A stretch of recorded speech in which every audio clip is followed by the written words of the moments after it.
और हिंदू संगठन और विषमता निर्मूलन ये समान कार्य है, ये दोनों समानार्थी शब्द है। ऐसा संघ के तृतीय सरसंघ चालक पूजनीय बाला साहेब देवरस इन्होंने यहीं पर पुणे में वसंत व्याख्यान माला के व्याख्यान में कहा था। देश को अगर उन्नत होना है, परम वैभव संपन्न होना है, संगठित होना है, हिंदू समाज का संगठन होना है, तो इस बात के लिए समरसता ये कंडीशन प्रेसिडेंट है। और इसलिए दत्तोपंत जब कहते थे कि समरसता के बिना समता संभव नहीं।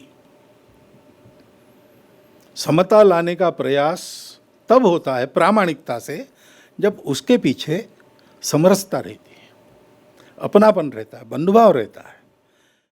सत्य ये है, सबके हृदय में एक ही है और इसलिए किसी को दूसरे को छोटा बड़ा कहने का कोई अधिकार नहीं। हम सब समान हैं। डॉक्टर बाबा साहब अम्बेडकर ने कहा कि मार्क्सवाद नहीं चाहिए, केवल रोटी पर जीवन नहीं चलता, मनुष्य को धर्म की आवश्यकता रहती है। इस हिंदू नाम से मेरे बांधवों को मैं बाहर निकालूंगा, लेकिन वो भारत के ही बने रहेंगे।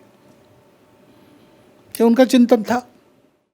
कब तक चलेगा लोग पूछते हैं, हम कहते हैं कि जिनके लिए ये कानून बने वो तय करेंगे कि अब इसकी जरूरत नहीं, तब जाएगा, तब तक रहेगा। न्याय के पक्ष में उठने वाली आवाज को बुलंद करना चाहिए, उसके साथ सबने खड़ा होना चाहिए।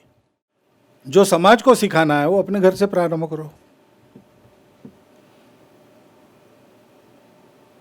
रोटी बेटी व्यवहार कि हमारे यहां पानी, मंदिर और स्मशान कम से कम उसमें कोई भेद नहीं रहता। कि विषमता निर्मूलन ये किसी पार्टी वार्टी की बपोती नहीं है, ये बपोती नहीं है ने काम कर्तव्य ये सबका है ना भाई। ये कोई किसी ये मेरे विचारधारा का अमुक मुद्दा ऐसा नहीं हो सकता। ये देश के सामने ये राष्ट्रीय लक्ष्य है, वो अंधार है, अंधेरा है, उसको लाठी मार के कुछ नहीं होगा, वो नहीं जाएगा। एक दिया जलाने की आवश्यकता है तो अंधेरा भागेगा। अपने आचरण का, अपने वाणी का दिया जलाकर हम लोगों को ये प्रयास सतत जारी रखते हुए अपने देश को ऐसा बनाना है। श्रद्धापूर्वक हम ये प्रयास करते हैं, समरसता को अपने हृदय की श्रद्धा बनाते हैं, तो फिर यश निश्चित है, विजय निश्चित है।